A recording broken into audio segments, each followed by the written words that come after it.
very importantly, this budget has also, given that consumption is 60% of the economy, of the GDP, it has also provided relief to the middle class. जो इन्होंने middle class को support देने के लिए नए income tax में एक change लाए हैं बड़ा, जो 12 लाख की छूट मिली है 12 लाख पे, वो एक बहुत बड़ा चेंज है।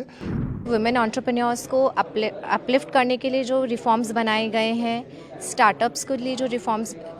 बजट में बनाए गए हैं, और जो ग्रीन एनर्जी के लिए जो इन्वेस्टमेंट के लिए जो BCD का एग्जम्पशन दिया गया है, वो मुझे बहुत अच्छा लगा। वो एक out of the box approach से सोचें, तो इस तरह से स्किल डेवलपमेंट के लिए बहुत ही फिनोमिनल बजट है। ये अपने आप में एक बहुत ही रिवॉल्यूशनरी बजट है जो देश को बेटर करेगा। The transformation that the economy has gone through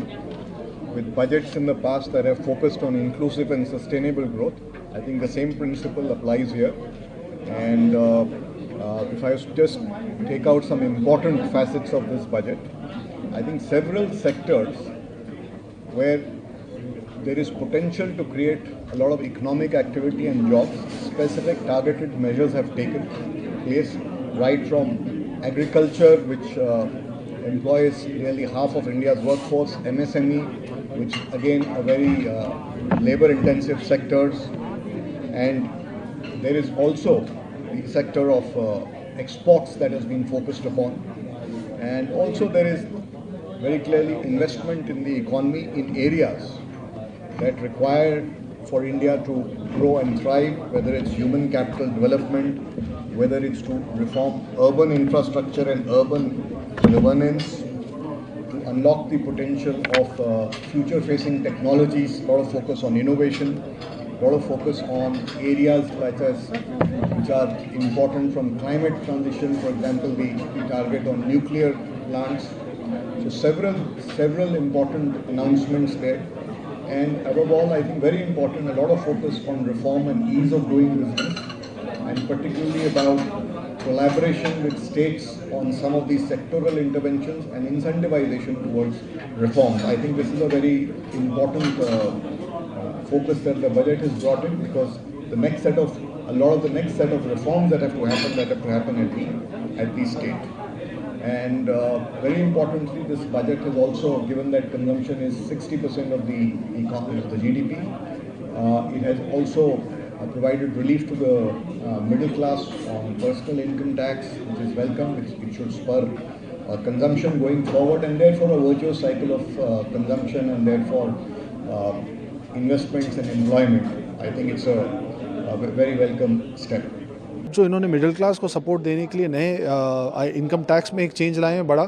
जो 12 लाख की छूट मिली है 12 लाख पे, वो एक बहुत बड़ा चेंज है। प्लस गवर्नमेंट को जो घर बनाने के लिए फंड्स एलोकेट किए हैं स्टेट्स को, वो भी एक बहुत बड़ा आई थिंक सपोर्ट दिया है। आई थिंक फार्मर्स के लिए जो शुरू में बजट में एग्री के लिए जो चेंजेस लाए हैं, और इंपोर्ट ऑफ गुड्स जो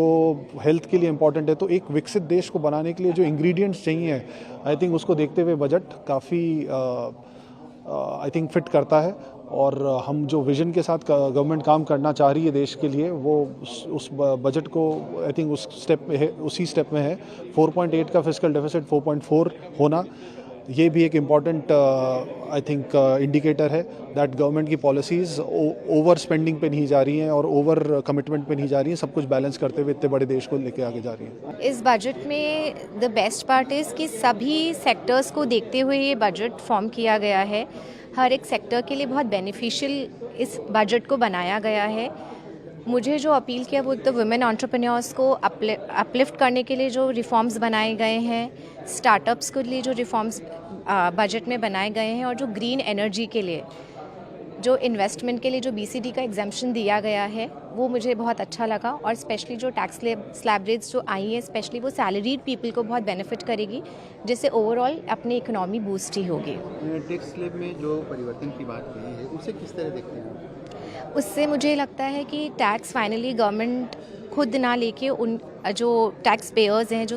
जो इनकम खुद जनरेट कर रहे हैं, उनको और इन्वेस्टमेंट करने की अपॉर्चुनिटीज़ मिलेगी अब। जैसा कि मैं स्किल डेवलपमेंट के क्षेत्र से हूँ, बड़ा निश सेगमेंट है, किसी भी देश को ग्रो करना है तो एजुकेशन का बहुत महत्व है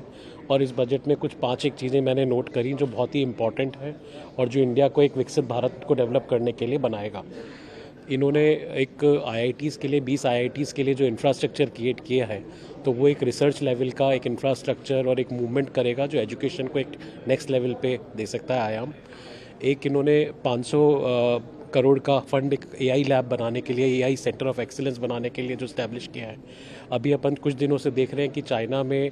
जो डीप सेक और कई AI वाली फर्म्स काफ़ी एक्टिव हो रही हैं और इंडिया का जो AI का इंफ्रास्ट्रक्चर है या रिसर्च है वहाँ पे अपन लैग कर रहे हैं। इंडिया में सारे माइंड्स हैं जो कि अच्छा काम कर सकते हैं लेकिन वो सारे माइंड्स या तो US चले जा रहे हैं या वो देश छोड़ रहे हैं। तो अगर इस तरह का एक सेंटर ऑफ एक्सीलेंस देश में बनता है तो अलग ही लेवल का अपन एक AI के ऊपर खुद की ऐप्स और खुद की जनरेटिव AI की ऐप्स अपन इंडिया बनाना चालू कर सकता है। एक जो इन्होंने 500 अटल टिंकरिंग लैब का जो स्टार्टअप किया है, स्किल डेवलपमेंट के लिए बहुत ज़रूरी है कि बच्चों को बहुत ही स्टार्टिंग लेवल से थ्योरेटिकल बुक्स की बजाय जो नेशनल एजुकेशन पॉलिसी भी आई है उनको प्रैक्टिकल ओरिएंटेड काम कराया जाए, जिसमें क्यूरियोसिटी, जैसा उन्होंने बोला निर्मला जी ने, कि एक क्यूरियोसिटी डेवलप की जाए और बच्चों का माइंड विकसित किया जाए रादर देन उनको क्लर्क बनाने के लिए वो एक out of the box approach से सोचें। तो इस तरह से स्किल डेवलपमेंट के लिए बहुत ही फिनोमिनल बजट है और जो काफ़ी देश को इम्प्रूव करने में मदद करेगा। इसके साथ ही हेल्थ के ऊपर उन्होंने जो एक्टिविटीज़ करी हैं और हेल्थ के ऊपर जो कंसंट्रेशन है, शिप बिल्डिंग पे है, जनरल मिडिल क्लास के लिए जो फंड्स को कंज्यूमेबल इकोनॉमी बना रहे हैं, तो ये अपने आप में एक बहुत ही रिवॉल्यूशनरी बजट है जो देश को बेटर करेगा।